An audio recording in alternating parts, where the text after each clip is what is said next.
दोस्तों BNB news में आपका स्वागत है। मैं हूं आपका पवन भारद्वाज। आज हम आपको लेकर जाएंगे भोजपुरी की एक पार्टी में, जहां पर भोजपुरी सितारे पहुंचे। इन सभी को अवार्ड से नवाजा गया।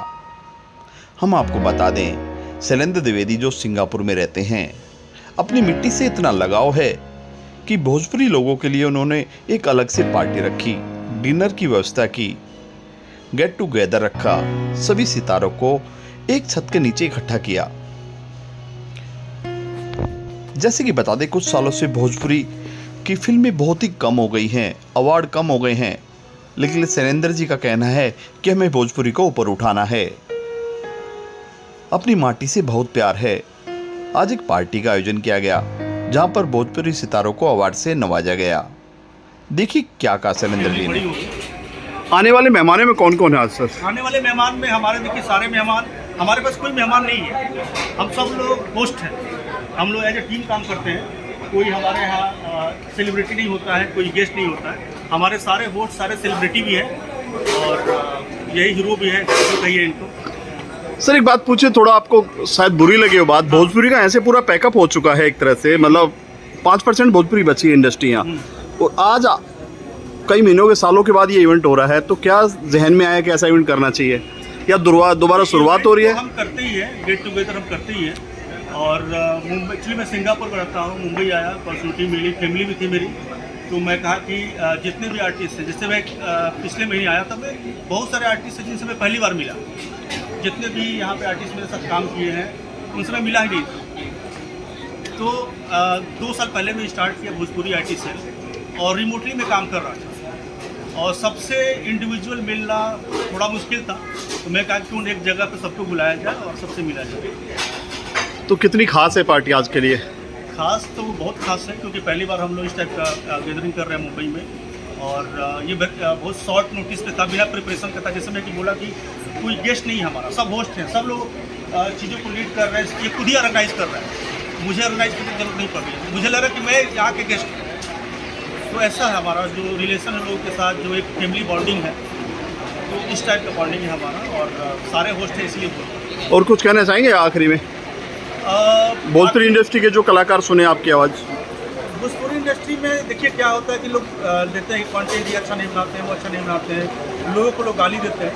गाली देने से कुछ नहीं होगा, हमें कंटेंट अच्छा बनाना पड़ेगा। अगर कहीं अंधेरा है तो हमें दीपक को जलाना पड़ेगा, तभी वो अंधेरा खत्म होगा। Thank you sir. और जाने के बदलाव की जो लहर है, वो समझिए कि स्टार्ट।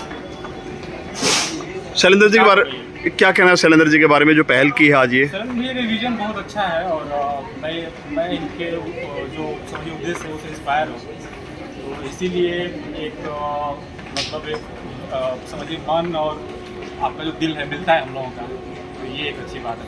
Thank you sir. परिचय? नमस्कार, मेरा नाम प्रिया मलिक है, मैं गायिका हूँ, और मेरे साथ हमारे म्यूज़िक डायरेक्टर हैं लक्ष्मीकांत। और हमारा इस चैनल पे 2 गाने हमारे थे, एक सैया मिले लड़कैयाँ, which is a folk, very old folk, UP Bihar में गाया जाता है, तो उसको हमने रिक्रिएट किया था।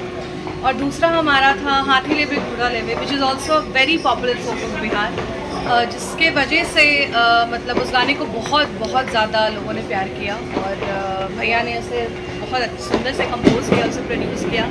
एंड इस चैनल का जो एक मकसद है, जो अपनी संस्कृति, अपनी परंपरा, अपनी भाषा को यंग जनरेशन में लेके जाना, उसमें कहीं ना कहीं हमारी सोच भी बहुत उससे मैच करती है। तो जब होता है ना कि एक सोच और जब बहुत सारे सेम सोच वाले लोग मिलते हैं, तो फिर कुछ धमाका ही होता है। तो सेम ऐसे ही धमाका हुआ, और बहुत कम टाइम में मुझे लगता है भोजपुरी आईटी को बहुत प्यार मिला, और लगातार इतने सुंदर सुंदर गाने, और जिस तरीके से चाहे शब्द हो या कॉम्पोजिशन हो, और हर अलग अलग सिंगर्स और स्पेशली अपकमिंग आर्टिस्ट को एक बहुत अच्छा प्लेटफॉर्म दिया गया है। सो शैलेंद्र जी को बहुत सारी शुभकामनाएं कि उनसे कनेक्ट होकर हम लोगों ने भी अपने, जो हमारा भी एक विचार है कि अगेन अपनी कल्चर और अपने लैंग्वेज को पूरे विश्व भर में लेके जाना, and to know the world that what is the real Bhojpuri music, तो वो एक अच्छा प्लेटफॉर्म मिला, and I wish all the best. Sir आप क्या कहें, भोजपुरी का स्तर पिछले 5 साल से काफ़ी गिरता जा रहा था, और अभी ये हालत है कि 5% बचा है, बाकी सब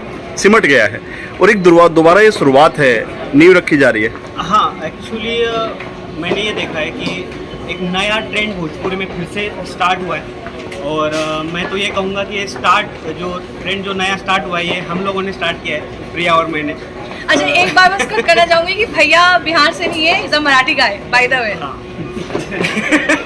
तो it's a very beautiful blend of मतलब मराठी में पूछेगा हम भी। नहीं वो नहीं कह रही हूँ, मैं कह रही हूँ कि मतलब मराठी होके हुए भी बिहार के लैंग्वेज और उसके म्यूजिक पे इतनी अच्छी पकड़ और जो एक सेंस होता है कि हमें एक आप कोई प्रोजेक्ट सोचते हो तो आपके दिमाग में चीज़ें होती है कि हमें ऐसा चाहिए, तो उसको इन्होंने इतने बखूबी से निभाया और अब तो भैया भी भोजपुरी में गाने लगे। भैया भोजपुरी भैया के नाम से जाना जाता है, क्या कहना चाहोगे? लोग यहाँ से बाहर देश में जाते हैं, जर्मनी, कनाडा, सिंगापुर शूट करने। सिंगापुर से यहाँ आए हैं शैलेंद्र जी। हाँ, कितना बड़ा प्राउड फील करते हैं इस बात को लेकर? बहुत अच्छी बात है। और मेन चीज़ क्या है, जैसे प्रिया और हम पहले साथ में काम करते थे, कुछ हमारा काम शैलेंद्र सर ने देखा तो उनको भी एक विजन मिल गया कि हाँ यार, ये कंटेंट हम लोग इसके ऊपर वर्क कर सकते हैं। जैसे आपने क्वेश्चन पूछा था कि भोजपुरी का जो मतलब स्तर है वो कैसे, तो उन्होंने उस स्तर को चेंज करने का एक थॉट उनके दिमाग में आया, तो स्टार्टअप हो गया हम लोगों से। और मैं हूँ महाराष्ट्रियन, तो भोजपुरी का उतना चीज़ें मुझको पता नहीं था। तो क्या हुआ, जैसे प्रिया तो पटना से है तो उसको पता है, तो हम लोग मिल के समझ लिया कि मैं क्या चीज़ है क्या है, और मेरा नयापन उसमें ऐड हो गया। ज़्यादातर एक लाइन गुनगुनाएंगे आप? हाथी लेबे गाए या हाँ गा सकते हैं। या एक लाइन।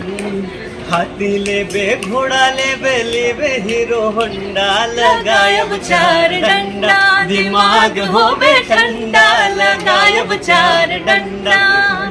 इसका मतलब भी बता देती हूँ आपको।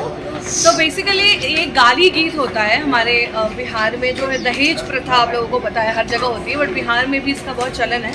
तो जब ग्रूम यानी जो लड़का वाला जब दहेज मांगता है तो जो चाची दादी जो बूढ़ी ताने मारती है, वो ताने मारती है कि हाथी लेबे घोड़ा लेबे हीरो होंडा, तो 4 डंडा लगाएंगे तो तुम्हारा दिमाग ठिकाने पे आ जाएगा। तो हमने सोचा कि क्यों ना इसको आज के ज़माने का बनाए, ताकि जैसे हम लोग बॉलीवुड गाने पे इतना ट्रिप करते हैं, तो why not our music, why not Bhojpuri, जब इतनी सारी चीज़ें सुंदर चीज़ें हैं, तो जो अच्छी चीज़ें, जैसा कि आपने कहा भी कि स्तर गिरता जा रहा है, तो लोग ज़्यादा से ज़्यादा कितना गिरते जाए उस पर ही काम करते हैं, उठाने वाले बहुत कम हैं। तो अच्छी बात है कि शैलेंद्र जी का जो एक विजन है वो बाहर रहते हुए भी उनको अपने मिट्टी से और अपने उससे बहुत लगाव है। तो that's how we made it, और मुझे लगता है अभी तो ये शुरुआत है, अभी बहुत धमाका। Thank you.